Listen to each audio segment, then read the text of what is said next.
And I guess in the world of steelhead fly fishing, this would be isn't really necessarily a typical thing that you think of, people think of. Um, you know, steelhead fishing or fly fishing for steelhead.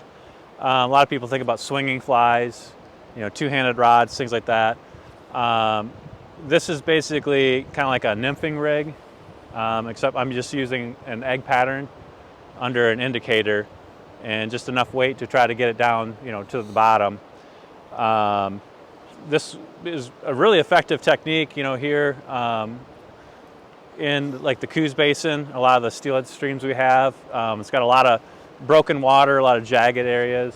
They're not necessarily good runs for swinging flies, but when the water clears up, they become really effective for doing this type of technique of kind of nymphing with an egg. I really try to look for, broken water, slots, maybe something near a boulder where you can, run that egg pattern next to that structure. So a lot of it's, like short little runs versus if you're going to like swing for flies, a lot of times you're looking for a big long run where, you're always casting, you reel in or you strip in, take a couple steps, swing through again. This is more like target fishing.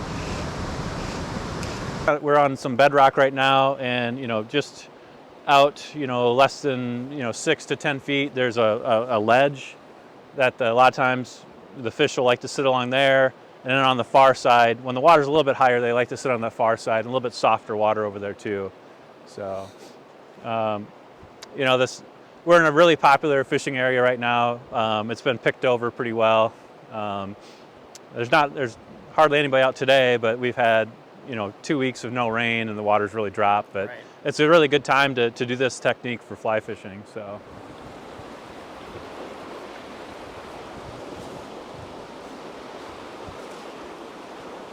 This is kind of the typical yarn egg. I say quote unquote egg. It's just yarn wrapped around. I trim it up a little bit to kind of get more of an egg-looking shape to it. Pink is a good color. Coastal streams, it always works really well, typically. I do have some in orange. I just see over the years, I've just had better luck with pink when the water's off color. Some other ones I've used in the past, I've had experimented a little bit. I've had one kind of egg pattern, and I put a little marabou tail on the back of it just to give it a little extra movement.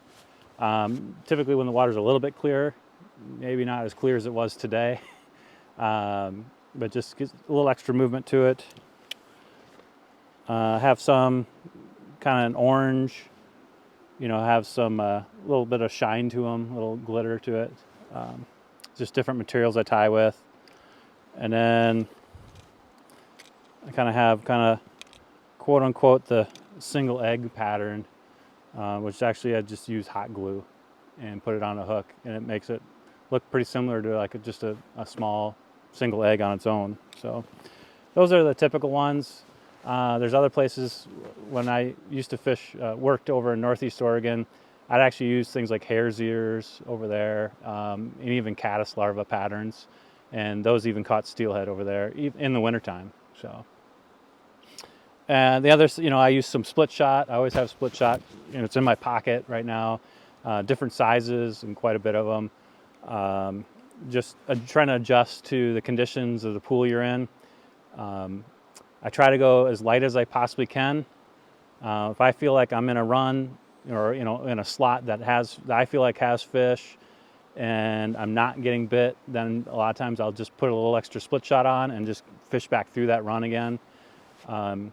You kind of keep doing it until a lot of times I try to have that egg pattern close to the bottom, but it gets a little dangerous when you put a little too much on. You end up snagging up quite a bit, and you want to spend more time fishing, not re-rigging from snags. So, and then above that is your indicator. So there's lots of different kinds.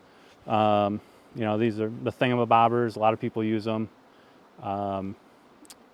For me, I just found there's a little metal inside there that rubs on my line quite a bit, and it's not necessarily easy to adjust if you have a fish. So I've kind of gone to these foam kind of orange indicators, and then you use like a toothpick in there. And like I said, if I hook a fish and if I got 6-7 feet between the fly and the indicator, and I'm fishing by myself, nobody's there to help me land a fish, I can always just kind of pull that out real quick, and this slides up and down your line, almost like a slip float if you're gear fishing, and it makes it just easier to land that fish. So. And then how far between the weight and the egg pattern typically? I typically try to go anywhere between 12 to 18 inches in that range. That way, it just seems like it lets the egg pattern kind of float around in the water column a little bit more. If you have it too close, it just kind of pins it to the bottom. I've seen, in clearer water, I've seen actually steelhead chasing the egg as it's floating around. So I think it kind of gives it a little different look than what they kind of see typically.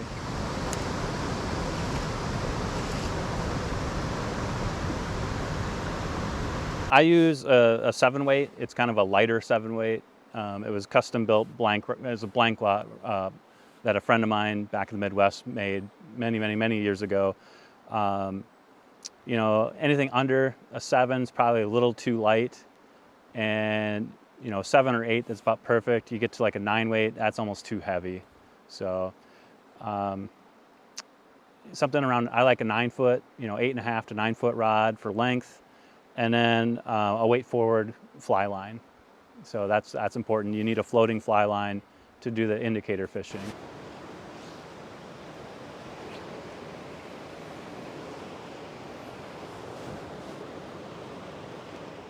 You want to start the day, come to the river prepared. So when I say that is, I have my hemostats right here where I can find it. I had the flies and a lot of other things in my backpack, but I try to have these right where I can grab them real quickly. So if I, have a wild fish or, I try not to bring it out of the water. You try to fight them as quickly as possible, find a nice location, typically a smoother bank with sand around here. I can, where you can bring them up and still keep them in the water. And a lot of times I just try to pop that hook out. If I'm by myself, I just pop the hook out and let it go. If you want pictures, there's nothing wrong with that. But be prepared.